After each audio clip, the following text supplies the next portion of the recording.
And we are back to Need for Speed Heat, guys. I am back with another wrong build video. This time, the 2015 Ferrari 488 GTB. Welcome to the Militia Gaming community. I'm Trigger. Let's go.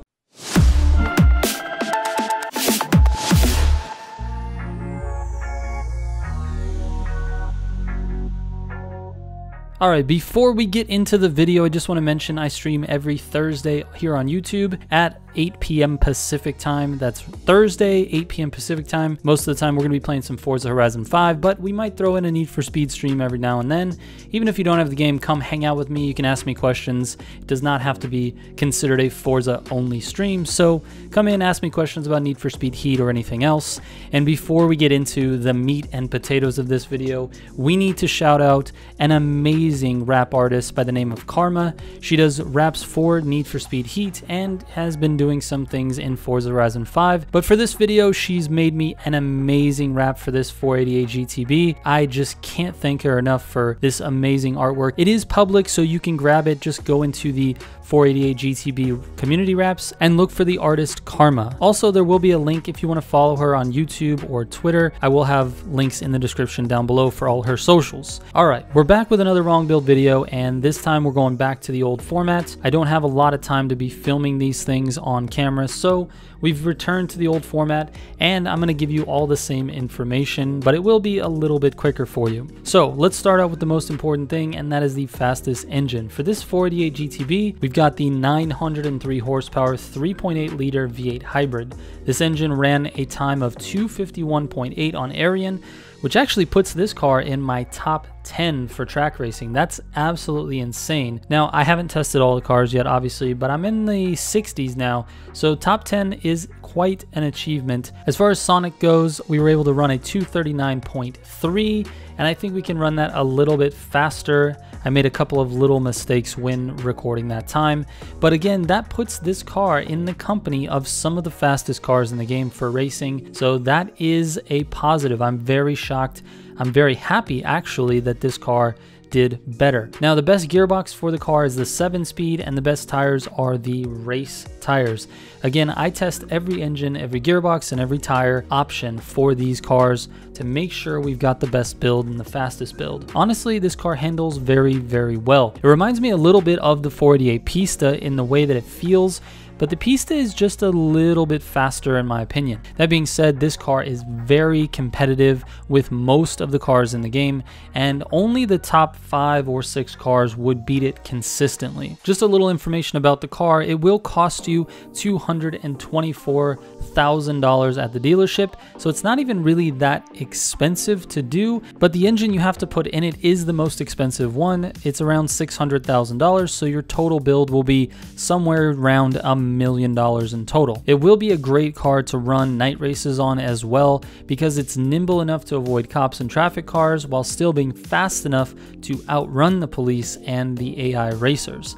I definitely recommend this car for racing all around. Let me go ahead and give you that full track build. Throw up the build card. All right, we've got the 903 horsepower 3.8 liter V8 hybrid. We've got the Ultimate Plus engine parts, Ultimate dual turbo, and Super Track suspension, Pro brakes, Elite race tires, Elite Plus clutch, Elite 7-speed gearbox, Super Track differential, and then NOS refills and NOS duration.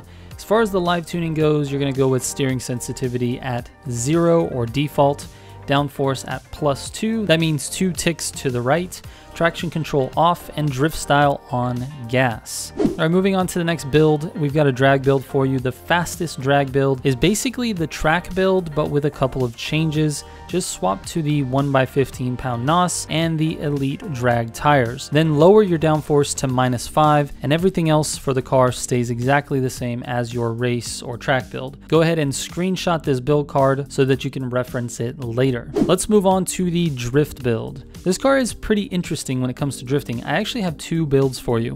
The one I really recommend is my standard rear-wheel drive drift build, which is a speed cross suspension, drag tires, and drift differential. The build is easiest to control and sustain long sweeping drifts. If you want to transition quickly, you do have to use the handbrake. Just a quick tap will help you transition from left to right or vice versa. This build will be the best for most people and for most of the drift sections in the game.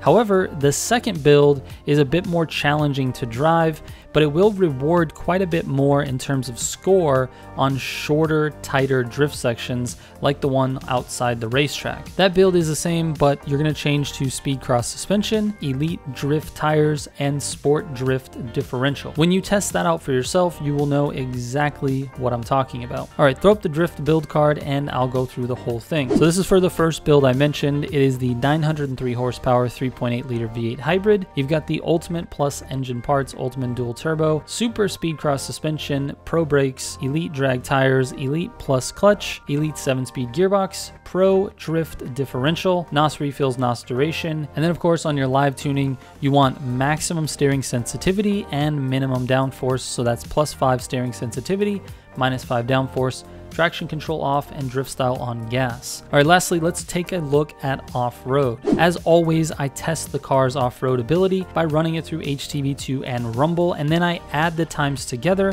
before putting it on the leaderboard. And for this 488 GTB, it was able to run a very good time on HTV2 of 151.5 and an okay time on Rumble of 317.2. which combined is 508.7. That's a very middle of the pack time. It's not super slow, but it's not fast either, and its performance will depend on the track. The issue is that it struggles with top speed in dirt. It will get to about 133 miles per hour and then it dies completely, and it takes a very long time to get to 135 and above. That's why it does well on the shorter HTV2 course and not so well on the longer track Rumble. I can't say it's a great off-road car in Need for Speed Heat, so I won't recommend using it for that, but it's just all right. All right, let's throw up the full off-road build card so you know what the full build is. 903 horsepower, 3.8 liter V8 hybrid engine. We got the Ultimate Plus engine parts, Ultimate dual turbo, Super rally suspension, Pro brakes, Elite off-road tires, Elite Plus clutch, Elite 7-speed gearbox, and the Super rally differential. Of course, NOS refills, NOS duration, and then I'm gonna leave the steering sensitivity at +5 and downforce -5, same as we had it on the drift build. Traction control off, drift style on gas. And with that, guys, I will be ending the video. I really appreciate everyone's support on this series. You guys have been amazing, and I've gotten so many requests as I've taken some time to go out and give Forza Horizon 5 a chance. So thank you so much for being patient and waiting for the next Need for Speed video. We finally have it, and I should be doing weekly videos for you here on Need for Speed Heat. Thank you so much for watching. Shout out to all the Militia subs. I will catch you on the next one. Trigger out.